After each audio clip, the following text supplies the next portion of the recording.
Let me just tell you about this guy they call Hati. From the day Hati was born, Hati has been working. What's Hati's job? Carry important supply from this place and send it to other vital places. Hati has been working since the day he was made. He has never gone on break, he has never gone on leave, he has not even done holiday. Now, the problem is the day Hati goes on leave or he goes on break, things around him start to die. Why? Because all those people depend on Hati. But the Hati that is doing the work also needs the vital supply of the things that he's supplying himself. So it's very important that Hati himself is fed well, and not just fed well, fed adequately. Problem is that in some places, Hati does not used to eat food like that. They have blocked the pipe that used to feed Hati. And Hati, instead of still taking break, continues to work, thinking that by working harder is going to solve the problem. Sometimes, some people make Hati's job harder, but Hati will try to push against pressure. Why? Because perspire to aspire to recover the container has already entered his blood. If by this point you don't know what I'm describing, you better leave this video and go away, because the major thing that we're describing is your heart. Yes, today is World Heart Day, Abi, and the theme of today is what? Use heart, no heart. Because the better you know, the more you can take care of it. So let's talk. Now, that pokum that's going on inside your chest, what exactly does it mean? Let's now tell you. Inside your heart, there are about 4 rooms. There's the atrium and there's the ventricles. Some of those rooms, which is called the atrium, are responsible from just receiving blood. Some can receive from the lungs, others will receive from the other parts of your body. Then the remaining 2 rooms are called ventricles. They are responsible for forcing blood out of your heart. So whenever they relax and they contract, you hear bokum, bokum, right? Now, it's supposed to be regular. Bokum, bokum. How many times? It should be less than 100 times at rest. If it's more than that, it's a problem of something we know as tachycardia, which could mean that something is going on, that your heart is beating faster than normal. If it's lesser than 60 beats per minute, sometimes it could be a problem that is known as what? Bradycardia. But in people who have trained their hearts, athletes, they are, they've done all the running in the world. It could also mean that they've trained their hearts well enough to handle lower pressure, so that when they run faster, it does not go very high. The heart that is doing the since the day you were born also needs to be supplied by blood itself. Now, the things that supply the heart, the blood, is what we know as coronary arteries. Why are we mentioning these arteries? Because these arteries are very, very, very, very important. Because the next things we are about to say are some of the things that damage the hearts of people. Number 1, hypertension. We have been saying it since. Hypertension is a silent killer. It does not have any symptoms. You need to understand how it affects your heart. How? Simply because in hypertension, one of the major things that happen is that the blood vessel, instead of being normal, is about narrowed. So it's harder for blood to go through those vessels, increasing the workload on the heart. If the blood has more pressure to work against, what happens? It starts to pump more. If it pumps more, it starts to get bigger. But the problem is, as the heart is getting big from hypertension, the room inside is not getting bigger. The room inside is getting smaller because the muscle is getting bigger. So it means that very few blood enters the heart. As few blood is entering the heart, it cannot pump out much blood. The people that are supposed to receive the blood, they are shouting. So they send message to HR. HR is sending message to the heart. Work harder. People are not getting enough blood. It continues to pump. The more it pumps harder, the bigger it gets. At some point, they have to give up and say, I'm tired of working. That's what we know as heart failure. Another thing that also affects the heart is cholesterol. You see, this one is very important because some of the things you people are eating is causing problem for you, especially people that like junk food everywhere.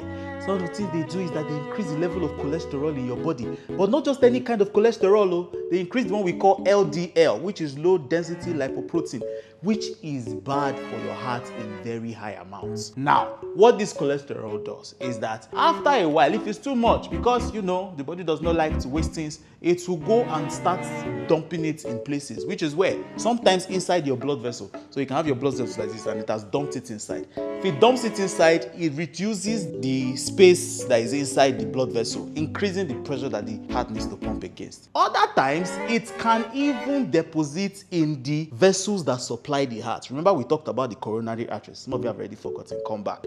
Inside the coronary arteries, if it deposits inside, it's reducing the amount of blood that gets to the heart itself. And if the heart is not getting enough blood, some of those heart muscles start to die off. Before you know what's happening, cardiac ischemia. Before you know what's happening, heart attack. So my dear, if you have not checked your cholesterol levels, you need to start going to the hospital to go and check and start reducing the things that contain very high cholesterol. Another thing that increases your risk of heart disease is something we know as diabetes. Yes, we know, doctor, what concerns diabetes and hypertension? I thought they are two different things. Yes, because diabetes is what? Increased blood sugar. But that increased blood sugar over time can start to damage blood vessels everywhere in your body. And the one that supplies your heart is also not spared. Diabetes will destroy it too. So manage your blood sugar, check your blood sugar. Other things that can increase the work rate of your heart or increase your risk of heart disease is another thing we know as obesity. Obesity is a risk factor for so many things that can go wrong in your body, and heart disease is one of them. Look, see, if you are smoking and you are still watching this video, especially smoking cigarette, tobacco is part of the problems also. Why? We talked about smoking reducing blood supply to certain organs, and your heart is also part of the problem.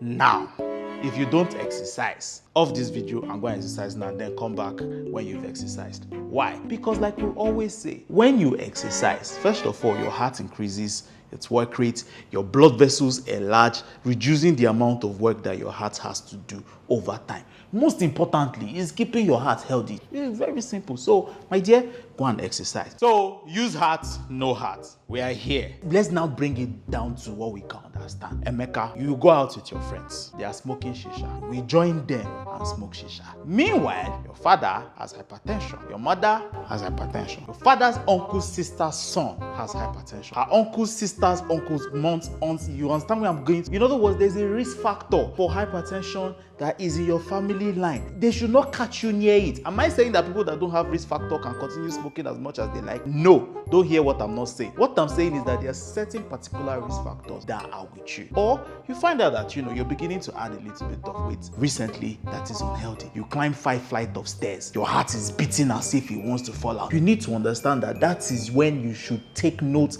and start to take better care of your heart before things go south. Or you have a very stressful job. Yes, I understand. But there's risk factor of hypertension. You should start taking care of your heart. Or you, around you is nonsense food. But you know that, somebody somewhere that is in your family, all of a sudden held his chest one day and they said, what killed him is hypertension. It means you should start paying attention to the kind of food that you eat. Reduce the amount of cholesterol that is in your food so that your heart can continue getting proper blood supply.